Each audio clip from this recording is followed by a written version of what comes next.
Maya Johnson wiped the sweat from her forehead as she finished cleaning the last table at the downtown diner. The clock on the wall showed 11:45 p.m. and her feet ached from standing for 12 straight hours. At 28, she had been working 2 jobs to support her sick mother and younger brother who was in college. The diner job paid minimum wage, and her morning job at a laundromat barely covered the rent for their small apartment in the rough part of the city. As she hung up her apron, Maya noticed the rain had started pouring heavily outside. She sighed, knowing she would have to walk the 8 blocks home since the last bus had already left. Her umbrella had broken last week, and buying a new one was not in her tight budget. She grabbed her worn jacket and prepared to face the cold night. The streets were almost empty except for a few late-night workers like herself heading home. Maya walked quickly, trying to avoid the puddles that had formed on the cracked sidewalks. The streetlights flickered occasionally, casting eerie shadows on the wet pavement. She had walked this route countless times, but tonight felt different somehow. As she turned the corner onto 5th Street, she heard a strange noise coming from the alley beside the old bank building. It sounded like someone groaning in pain. Maya's first instinct was to keep walking. Her mother had always warned her about getting involved in street situations, especially at night.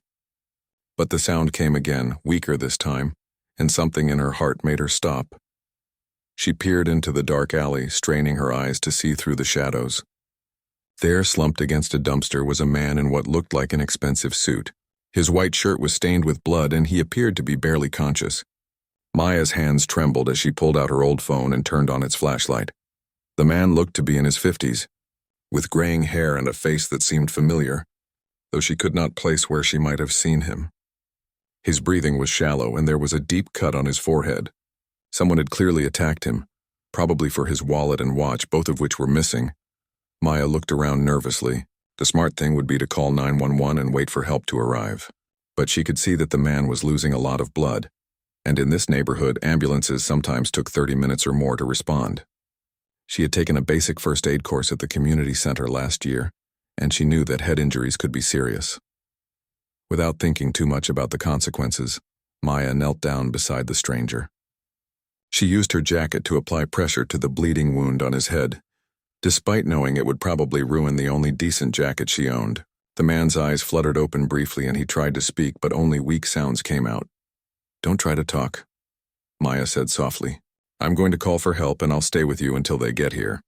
She dialed 911 and explained the situation to the dispatcher, giving the exact location and describing the man's injuries. The operator told her an ambulance was on the way, but might take 20 minutes due to other emergency calls. Maya felt her heart sink, but she stayed calm and continued to apply pressure to the wound. The rain kept falling, and Maya used her body to shield the injured man as much as possible. She talked to him quietly, telling him that help was coming and that he needed to stay awake. Sometimes his eyes would open and look at her with what seemed like gratitude, but mostly he remained unconscious. After what felt like hours but was probably only 15 minutes, Maya heard the sirens approaching. She waved at the ambulance as it turned into the street, and the paramedics quickly took over. They worked efficiently, stabilizing the man and preparing him for transport to the hospital. "You did good, lady," one of the paramedics said to Maya. Applying pressure to that head wound probably saved his life. He was losing blood fast. As they loaded the man into the ambulance, he briefly regained consciousness and looked directly at Maya. His lips moved as if he was trying to say something, but the paramedics closed the doors and drove away before she could hear what it was. Maya stood alone in the alley, her jacket ruined and her clothes soaked from the rain. She felt a strange mix of emotions: relief that she had been able to help, worry about whether the man would be okay, and concern about having to explain to her boss tomorrow why her work jacket was covered in blood. She finally continued her walk home, arriving at her apartment building just after 1 a.m. Her mother was waiting up for her, as she always did when Maya worked the late shift at the diner. "You're later than usual tonight, baby," her mother said, then noticed Maya's appearance. "What happened to you? You look like you've been through something." Maya sat down at their small kitchen table and told her mother about finding the injured man in the alley. Her mother listened quietly, occasionally shaking her head with concern. "You have such a good heart, Maya," her mother said when she finished the story, "but you need to be careful. These streets are dangerous, especially at night. What if whoever hurt that man was still around? Maya had thought about that possibility while she was helping the stranger, but she knew she could not have lived with herself if she had just walked away. Her mother had raised her to help others when she could, even when it was not easy or convenient. "I know it was risky, Mama," Maya said, "but he would have died if I hadn't stopped. The paramedic said so." Her mother sighed and hugged her daughter tightly. "I'm proud of you for doing the right thing. I just worry about you out there all alone." Maya went to bed that night thinking about the injured man and wondering if he would recover. She had no way of knowing who he was or how to find out if he was okay. All she could do was hope that her small act of kindness had made a difference in someone's life. The next morning, Maya woke up to her alarm at 6 a.m., ready to start another long day of work. She had almost forgotten about the events of the previous night when she saw her blood-stained jacket hanging on the chair. The reality of what had happened came flooding back, and she wondered if she would ever know whether the stranger had survived. As she prepared for another day of cleaning tables and taking orders, Maya had no idea that her life was about to change in ways she never could have imagined. The man she had saved was not just any ordinary person, and her act of kindness had set in motion a series of events that would transform her future forever. 3 days passed before Maya heard anything about the man she had found in the alley. She was wiping down tables at the diner during the afternoon shift when her coworker Jenny rushed over with her phone in hand, eyes wide with excitement. "Maya, you need to see this," Jenny whispered, showing her a news article on her phone screen. "Look at this headline. Local woman saves business tycoon's life in downtown attack." Maya's heart stopped as she read the article. The man she had helped was Richard Sterling, one of the wealthiest businessmen in the city. He owned Sterling Industries, a massive company that employed thousands of people and had buildings throughout the downtown area. Maya had seen his name in the newspaper business section many times, but had never seen his photograph clearly enough to recognize him that dark, rainy night. According to the article, Richard Sterling had been leaving a late business meeting when he was attacked by 3 men who robbed him and left him for dead. The police were still investigating, but doctors at the hospital confirmed that he would have died from blood loss if not for the quick actions of a good Samaritan who applied first aid and called for help. The victim is recovering well and has expressed his desire to personally thank the woman who saved his life, the article concluded. Mr. Sterling's office has issued a statement asking the mysterious helper to come forward. Maya's hands shook as she finished reading. She had no idea the man was so important. All she had seen was someone who needed help, and she had done what felt right in the moment. The thought of being in the newspaper or meeting such a powerful person made her nervous. "Girl, you're famous," Jenny said excitedly. "Do you realize who Richard Sterling is? He's like one of the richest men in the whole city. They say his company is worth billions." Maya felt overwhelmed. She had grown up poor and had never imagined being connected to someone from such a different world. Her biggest worry was whether she could afford to fix her car's transmission, while this man probably spent more on lunch than she made in a month. That evening, Maya went home and discussed the situation with her mother and brother Marcus, who was home from college for the weekend. Marcus had always been good with technology and had found several more articles about the incident online. "Maya, this guy is seriously wealthy," Marcus said, scrolling through information about Sterling Industries on his laptop. "He started with nothing and built this huge business empire. He's known for being tough but fair, and apparently he gives a lot of money to charity." Her mother looked concerned. "I don't know about this, baby. Rich people live in a different world than us. What if this brings unwanted attention?" But Maya felt curious about the man she had helped. The articles described Richard Sterling as a self-made millionaire who had grown up in poverty himself before building his business empire. He was known for treating his employees well and had donated millions to various causes over the years. After much discussion, Maya decided she wanted to know how he was recovering. She was not interested in any reward or recognition, but she had been genuinely worried about whether he had survived. The next morning, she called the number listed in the newspaper for Sterling Industries. The receptionist transferred her call several times before she finally reached someone who seemed to know what she was talking about. Maya explained that she was the person who had helped Mr. Sterling, and within minutes she was speaking to his personal assistant. "Mr. Sterling has been hoping you would call," the assistant said warmly. "He's been asking about you every day since the incident. Would you be willing to visit him at the hospital?" He's still recovering but is well enough to receive visitors. Maya's stomach filled with butterflies, but she agreed to visit the next day during her break between jobs. She spent the evening wondering what she would say to someone so important and successful. The next afternoon, Maya took a bus to Metropolitan General Hospital, the nicest hospital in the city. She had never been inside such an impressive building, with its marble floors and fancy artwork on the walls. After checking in at the reception desk, she was directed to the VIP section on the top floor. Richard Sterling's room was more like a hotel suite than a hospital room. There were flowers everywhere, comfortable chairs, and even a small sitting area. The man himself was sitting up in bed, looking much better than he had in the alley. His head was still bandaged, but his eyes were alert, and he smiled warmly when Maya entered. "You must be my guardian angel," he said, his voice stronger than she had expected. "Please sit down. I've been hoping to meet you properly." Maya sat nervously in the chair beside his bed.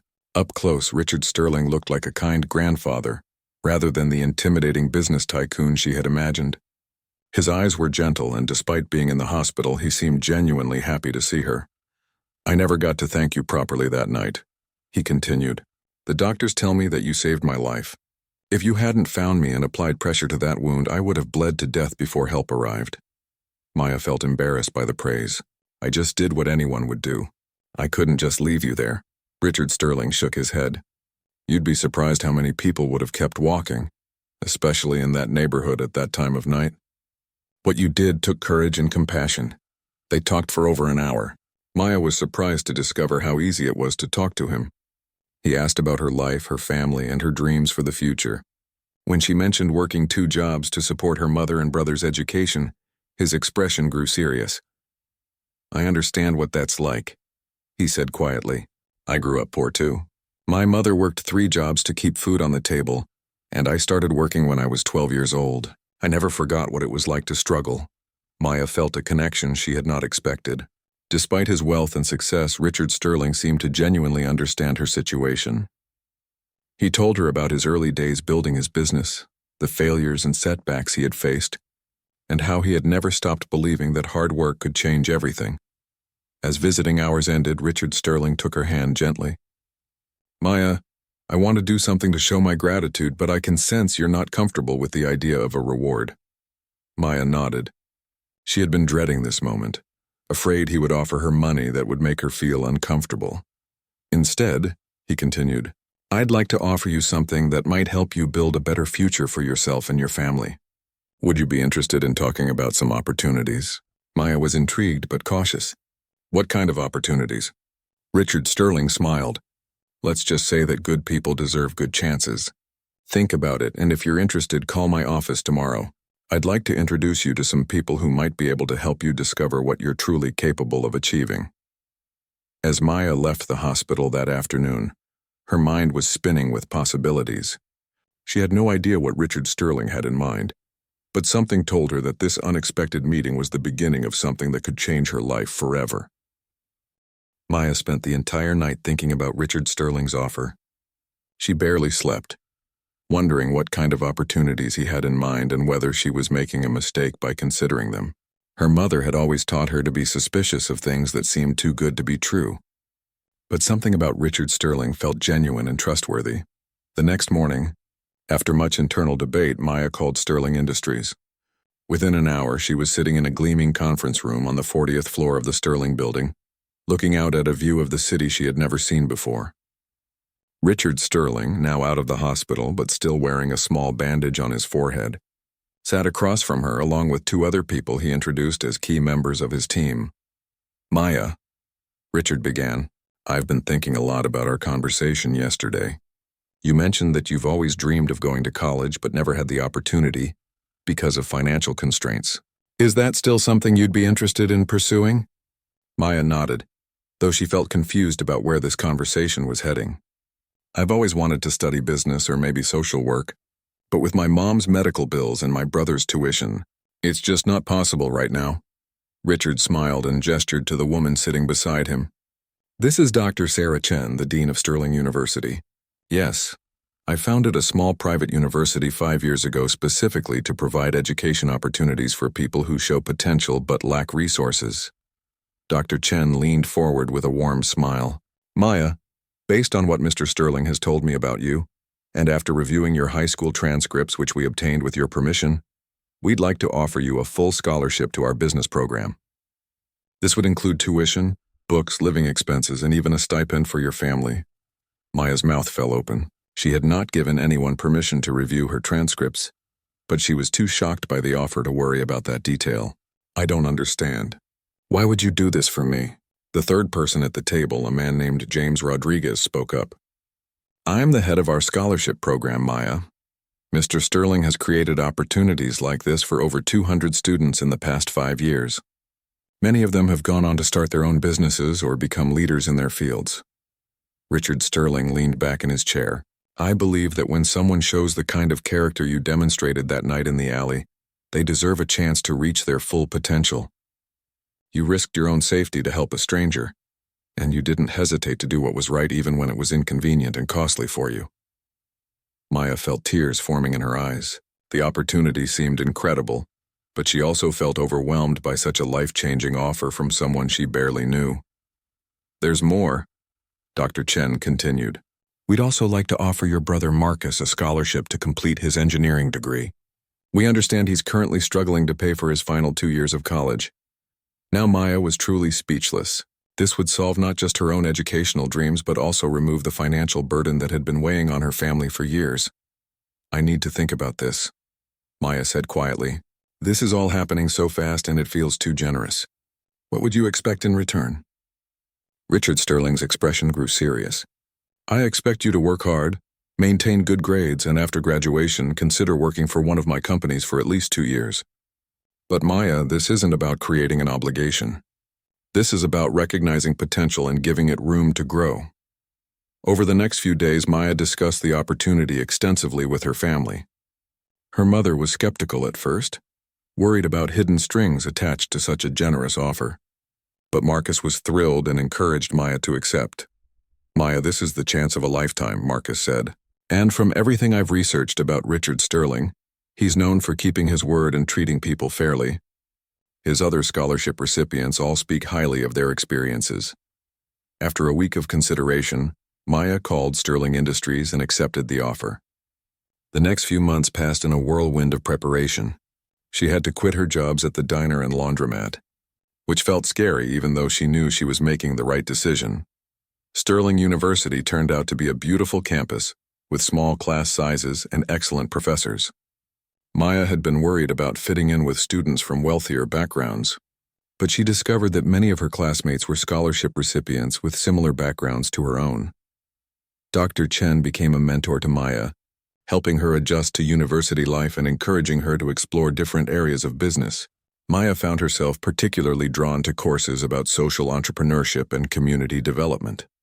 You have a natural understanding of the challenges facing underserved communities, Dr. Chen told her after Maya presented a project about improving access to healthcare in low-income neighborhoods. Have you considered that your background might be one of your greatest assets as a future business leader? Meanwhile, Marcus was excelling in his engineering program with his new scholarship. The financial pressure on their family had been completely eliminated, allowing their mother to reduce her work hours and focus on managing her health condition. 6 months into her first year, Maya was invited to attend a Sterling Industries board meeting as an observer. Richard Sterling wanted scholarship recipients to understand how major business decisions were made and to see the practical application of what they were learning in their courses. Sitting in that boardroom, listening to discussions about multi-million-dollar projects and strategic planning, Maya felt like she was in a different world. But she also found herself asking thoughtful questions and offering perspectives that seemed to interest the executives present. After the meeting, Richard Sterling approached her. You impressed several board members today with your insights about community impact. Have you given any thought to what kind of career you'd like to pursue after graduation? Maya had been thinking about this question a lot lately. I'm interested in finding ways to use business principles to solve social problems. Maybe starting organizations that can help communities while also being financially sustainable. Richard Sterling nodded approvingly. Social entrepreneurship is a field where we need more talented people. What if I told you that Sterling Industries has been considering launching a new division focused exactly on that kind of work? Maya's heart began to race. What kind of division? Community development and social impact investing. We want to create programs that generate both profit and positive change in underserved communities. Would you be interested in learning more about this field? As Maya walked back to campus that evening, she reflected on how much her life had changed since that rainy night when she found an injured stranger in an alley. She was not only getting an education she had never dreamed possible, but she was also discovering career opportunities that perfectly matched her passions and values. But Maya had no idea that Richard Sterling had even bigger plans for her future, and that her journey was just beginning. During her second year at Sterling University, Maya's academic performance and leadership qualities had caught the attention of several professors and industry professionals. She was maintaining a perfect grade point, average while also volunteering, with local community organizations and leading student projects focused on social impact. Richard Sterling had been quietly monitoring her progress through regular reports from Dr. Chen. He was impressed not only by her academic achievements but also by the way she had embraced opportunities to help others, staying true to the character she had shown that night in the alley. One afternoon, Maya received an unexpected invitation to lunch with Richard Sterling at his private dining room in the Sterling building. When she arrived, she found him reviewing what appeared to be business plans and financial documents. "Maya, please sit down," he said warmly. "I have something exciting to discuss with you, but first, tell me about your recent project with the homeless shelter downtown." Maya had been working with a team of students to develop a sustainable business model for a shelter that was struggling financially. Their proposal involved creating a social enterprise that would provide job, training, and employment opportunities for homeless individuals while generating revenue to support shelter operations. "We presented our plan to the shelter board last week," Maya explained. "They were interested, but they need funding to implement the program. It's frustrating because we can see exactly how it could work, but without initial investment, great ideas just stay on paper." Richard Sterling smiled knowingly. "What if I told you that those kinds of funding challenges are exactly what I want you to help solve on a much larger scale?" He pushed the documents across the table toward Maya. "These are the preliminary plans for Sterling Social Impact, a new division of my company dedicated to investing in businesses and programs that create positive change in communities while generating sustainable returns." Maya's eyes widened as she scanned the documents. The proposed budget for the new division was larger than anything she had ever imagined working with. "I want you to consider joining this division as a junior partner after you graduate," Richard continued. "You would work directly with me to identify investment opportunities, develop funding strategies, and mentor other social entrepreneurs." Maya felt her heart racing. The opportunity was incredible, but it also felt overwhelming. "Mr. Sterling, I'm honored that you would consider me for such an important role, but I'll be a recent college graduate with no real business experience. Don't you need someone with more qualifications?" Richard Sterling laughed gently. "Maya, you've been running your own life like a business since you were a teenager. You've managed budgets, made strategic decisions under pressure, and demonstrated the kind of integrity that can't be taught in any classroom. Those are exactly the qualifications I'm looking for." He explained that the new division would focus on 3 main areas: investing in businesses started by entrepreneurs from underserved communities, funding programs that address social challenges while creating jobs, and developing innovative financial models that could make positive impact work profitable and scalable. "Your background gives you insights that most business school graduates don't have," he continued. "You understand the real challenges facing communities because you've lived them. You also have the analytical skills and business knowledge to create solutions that actually work." Maya spent the next few weeks thinking seriously about the offer. She discussed it with her family, her professors, and her mentor, Dr. Chen, all of whom encouraged her to accept the opportunity. "This is exactly what you've been preparing for," Dr. Chen told her. "You have a rare combination of personal experience, academic knowledge, and genuine passion for helping others. Richard Sterling recognizes that, and he's offering you a chance to make a real difference."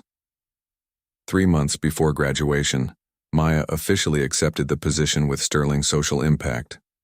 Richard Sterling arranged for her to spend her final semester working part-time with the division while completing her degree, gaining hands-on experience with real investment decisions and community partnerships are First major project involved evaluating a proposal from a group of women in her old neighborhood who wanted to start a cooperative childcare center. The women had identified a real need in the community, but lacked the business knowledge and funding to make their vision reality. Maya spent weeks working with the women, helping them develop a comprehensive business plan, identify potential revenue streams, and navigate the legal requirements for starting a cooperative. She also arranged for Sterling Social Impact to provide both funding and ongoing business mentoring. "This is incredible, Maya," said Rosa Martinez, one of the women leading the childcare cooperative. "6 months ago, we had just an idea and a lot of hope. Now we're actually going to be able to open our doors and serve 30 families in this neighborhood." Seeing the direct impact of her work was more rewarding than Maya had expected. She was not just moving money around on spreadsheets. She was helping create real opportunities for people to improve their lives and strengthen their communities. Richard. Sterling noticed the enthusiasm Maya brought to her work and her natural ability to connect with entrepreneurs from diverse backgrounds. During one of their weekly meetings, he shared some important news. "Maya, the board of directors has approved a significant expansion of Sterling Social Impact based on the early success we've had with your projects," he said. "We're going to triple our investment budget and open satellite offices in 3 other cities." Maya felt a surge of excitement and pride. "That's wonderful news. What does this mean for the division?" "It means we need strong leaders to manage these new offices and develop relationships with local communities," Richard replied. "I'd like you to consider taking on a leadership role that would involve much more responsibility and decision-making authority." The promotion would make Maya, at just 26 years old, one of the youngest executives in Sterling Industries history. It would also give her the opportunity to directly impact the lives of thousands of people through the investment decisions she would help make. As Maya considered this new opportunity, she reflected on how dramatically her life had changed since that rainy night 2 years earlier. She had gone from struggling to pay rent and working minimum wage jobs to being offered a leadership position in a major company's social impact division. But what struck her most was that the core of who she was had not changed. She was still the same person who could not walk past someone in need without stopping to help. The difference was that now she had the resources, knowledge, and platform to help on a much larger scale. The night before she was scheduled to give Richard Sterling her answer about the promotion, Maya walked through her old neighborhood. She passed the alley where she had first encountered Richard Sterling, the diner where she used to work, and the apartment building where her family still lived, though now in a much larger and nicer unit. As she walked, Maya realized that every choice she had made since that night in the alley had led her to this moment. Her decision to help a stranger had opened doors she never could have imagined. But more importantly, it had revealed her own potential and given her the tools to fulfill it. The next morning, Maya walked into Richard Sterling's office with confidence and excitement, ready to accept the challenge that would define the next phase of her remarkable journey. 2 years after accepting her leadership role at Sterling Social Impact, Maya had become one of the most respected voices in social entrepreneurship. Under her guidance, the division had invested in over 50 community-based businesses and programs, creating thousands of jobs and generating millions of dollars in positive economic impact. Maya's success had not gone unnoticed in the broader business community.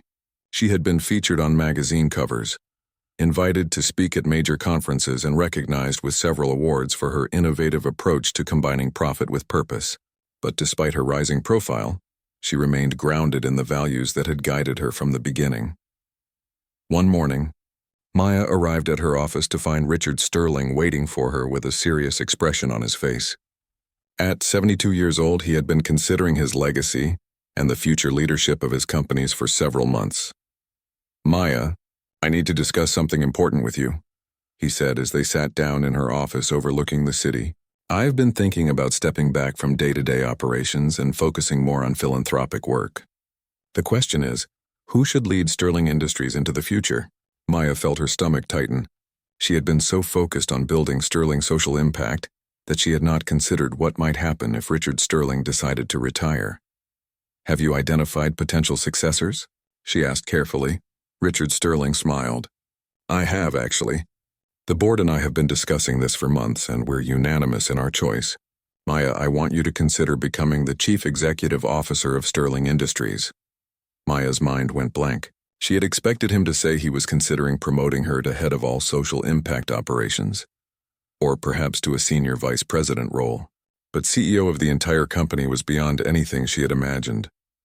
Mr. Sterling, I'm incredibly honored, but I'm only 28 years old.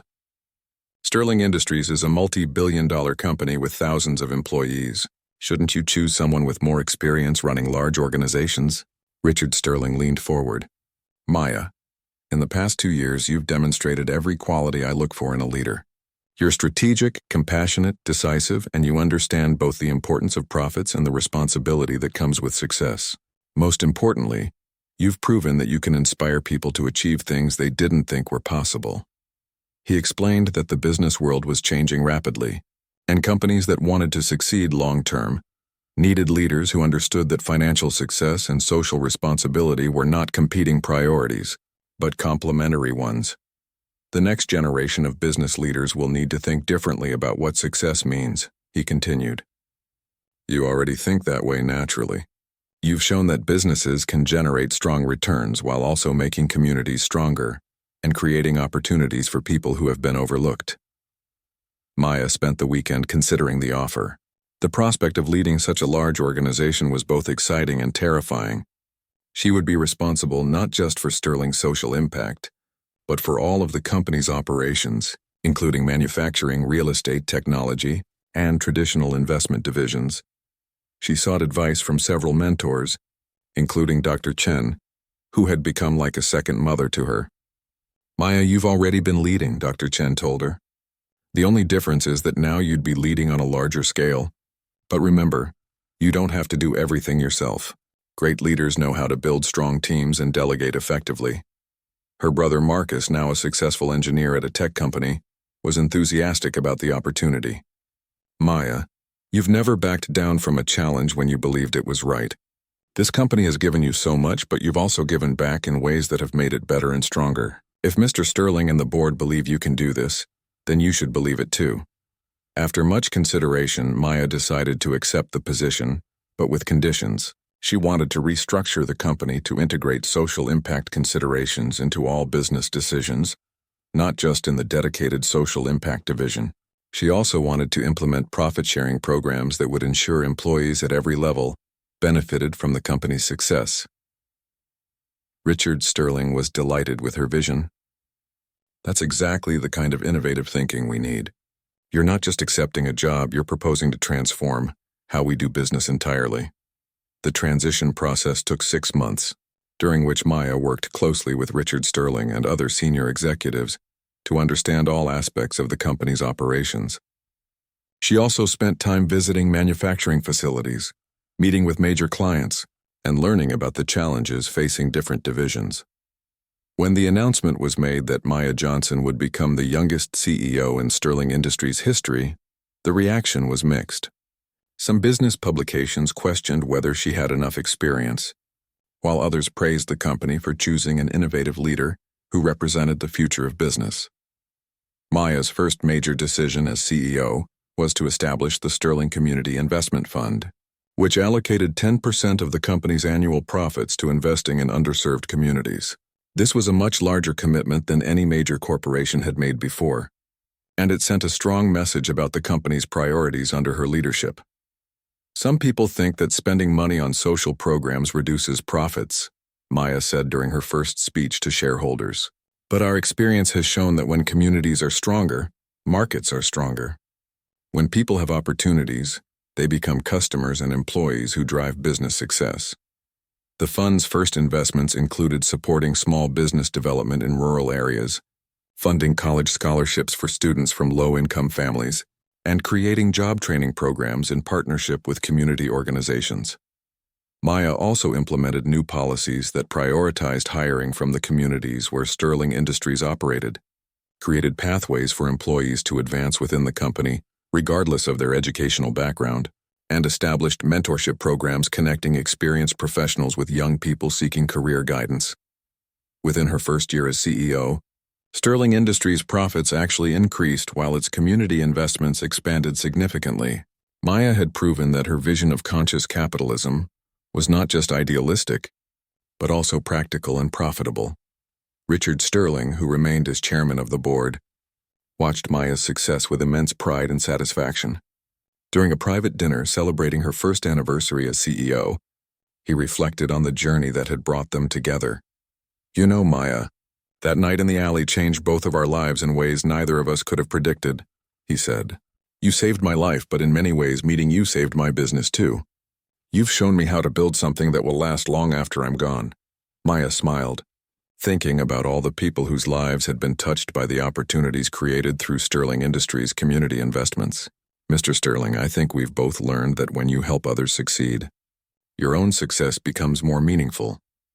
As she looked out at the city lights from the restaurant's windows, Maya could see the neighborhood where she had grown up, now revitalized with new businesses and community centers funded through her initiatives. The transformation was visible proof that one act of compassion, multiplied by opportunity and hard work, could indeed change not just individual lives, but entire communities. However, Maya's greatest challenge as CEO was yet to come. 6 months into her second year of leadership, Sterling Industries faced a major crisis that would test everything she had learned about business, leadership, and staying true to her values under pressure. A competitor had launched a hostile takeover attempt, arguing to shareholders that Maya's community investment programs were reducing profits and that the company needed more traditional leadership focused solely on financial returns. The takeover bid was backed by a group of investors who promised to eliminate what they called wasteful social spending and maximize short-term profits. Maya knew that if the takeover succeeded, everything she and Richard Sterling had built would be dismantled. Thousands of jobs would be lost, community programs would be canceled, and the company's mission of conscious capitalism would be abandoned. The battle for control of Sterling Industries would require Maya to draw upon every skill she had developed and every relationship she had built. She would need to prove to shareholders, employees, and the broader business community that her vision of business as a force for positive change was not just morally right, but also the key to long-term success and sustainability. As she prepared for the fight of her professional life, Maya remembered the scared young woman who had once walked home alone through dark alleys, working multiple jobs just to survive. That woman had possessed courage, integrity, and compassion. Now, as CEO of a major corporation, Maya still had those same qualities, but she also had the knowledge, resources, and platform to use them on a scale she had never imagined possible. The upcoming confrontation would determine not just the future of Sterling Industries, but also whether Maya's approach to business leadership could survive in a corporate world that often prioritized profit over people. Everything she had worked for hung in the balance, and the decisions she made in the coming months would define her legacy and impact millions of lives. The hostile takeover battle consumed the next 8 months of Maya's life. The competing investor group, led by a ruthless corporate raider named Vincent Crawford, launched an aggressive campaign to convince shareholders that Sterling Industries was underperforming due to Maya's focus on social programs rather than pure profit maximization. Maya found herself fighting on multiple fronts. She had to defend her leadership in boardrooms filled with skeptical investors, manage the anxiety of employees who feared losing their jobs, and maintain the community programs that were now supporting thousands of families while proving they were financially sound. The stress was enormous, but Maya discovered she had allies she had not expected. The entrepreneurs and communities that Sterling Industries had invested in began speaking out publicly about the positive impact of the company's programs. Localize. Newspapers ran stories about small businesses that had grown with Sterling's support, families who had moved out of poverty through job training programs, and students who were attending college with Sterling scholarships. More importantly, Sterling Industries' own employees rallied behind Maya's leadership.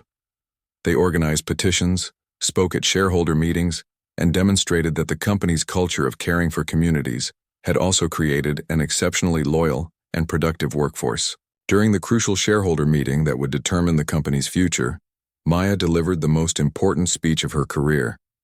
Standing before hundreds of investors, analysts, and media representatives, she made the case for why conscious capitalism was not just morally superior, but also more profitable in the long run. "Mr. Crawford promises you higher quarterly dividends by cutting our community investments," Maya said, her voice steady and confident. But what he's really proposing is that we harvest our seed corn. The communities we invest in become our customers, our employees, and our partners. When we strengthen them, we strengthen ourselves. She presented detailed financial analysis showing that Sterling Industries' stock price had actually outperformed the market average during her tenure as CEO, despite the significant investments in social programs. She also demonstrated that employee retention, customer loyalty, and brand value had all increased substantially under her leadership. The choice you face today is not between profit and purpose, Maya continued. It's between short-term gains that weaken our foundation and long-term growth that builds lasting value. I'm asking you to invest in a future where business success and community prosperity grow together. The vote was closer than Maya had hoped, but she won by a margin of 54%.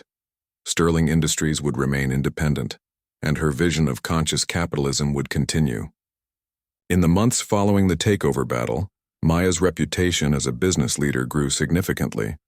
Her successful defense of Sterling Industries had proven that socially responsible business practices could compete effectively against traditional profit-maximizing approaches.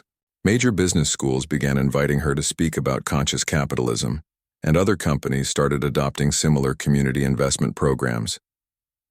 Maya found herself at the center of a movement that was changing how business leaders thought about their responsibilities to society. 3 years after the takeover battle, Sterling Industries had become one of the most admired companies in the country. The company's financial performance continued to be strong, but it was also recognized for its positive impact on communities and its innovative approach to corporate responsibility. Maya, now 32 years old, had been featured on the covers of major business magazines and had been invited to join several prestigious boards and advisory committees. But her greatest satisfaction came from seeing the tangible results of her work in the communities where Sterling Industries operated. The child care cooperative that had been one of her first projects was now serving over 200 families and had inspired similar programs in 12 other cities. The job training programs had helped thousands of people find stable employment and advance their careers. The scholarship program had sent over 500 students to college, many of whom were now working in professional careers and giving back to their own communities. During a visit to her old neighborhood, Maya stopped by the alley where she had first encountered Richard Sterling. The area had been transformed into a small community garden maintained by local residents, with a plaque recognizing the contributions of Sterling Industries to neighborhood revitalization. As she stood there reflecting on her journey, Maya's phone rang. It was Dr. Chen, calling with news that Maya had been selected to receive the National Business Leadership Award, the highest honor given to American business executives for outstanding achievement and social impact. Maya, this recognition is well-deserved, Dr. Chen said. You've shown that success in business doesn't require abandoning your values or forgetting where you came from. You've proven that the best leaders are those who lift others up as they climb. That evening, Maya had dinner with her family at the same small kitchen table where they had discussed her first scholarship offer years earlier. Her mother, now healthy and retired thanks to the excellent health care benefits Maya had arranged, looked at her daughter with immense pride. I always knew you had something special inside you, baby, her mother said. But I never imagined it would grow into something this big and important. Marcus, who had been promoted to head of engineering at his company, raised his glass in a toast. To Maya, who proved that helping one person can change everything, including yourself. As Maya looked around the table at her family, she thought about all the other families whose lives had been touched by the opportunities created through Sterling Industries programs. The ripple effects of that one night in the alley continued to spread, creating waves of positive change that reached far beyond anything she could have imagined. Richard Sterling, now enjoying his retirement while remaining active as a philanthropist and advisor, had often told Maya that their chance meeting was proof that the universe sometimes conspires to bring the right people together at the right moment. Maya had come to believe that was true, but she also knew that chance encounters only become life-changing opportunities when people are willing to act with courage, compassion, and determination. Standing in her old neighborhood, now transformed, but still home, Maya understood that her story was really about the power of choices. She had chosen to help a stranger in an alley, chosen to accept opportunities that scared her, chosen to use her success to create opportunities for others, and chosen to fight for her values even when it would have been easier to compromise. Each choice had led to the next, creating a path that transformed not just her own life but the lives of countless others. Maya's journey from a struggling young woman working minimum-wage jobs to a nationally recognized business leader was proof that in America, extraordinary things can still happen when preparation meets opportunity, and when success is shared rather than hoarded. The scared young woman who had once worried about paying rent had become a powerful force for positive change, but she had never forgotten the values that had guided her from the beginning. Maya Johnson had saved a wealthy tycoon's life by chance, but she had transformed her own future, and the futures of many others through deliberate choices to do what was right, work hard, and never stop believing that everyone deserves a chance to succeed.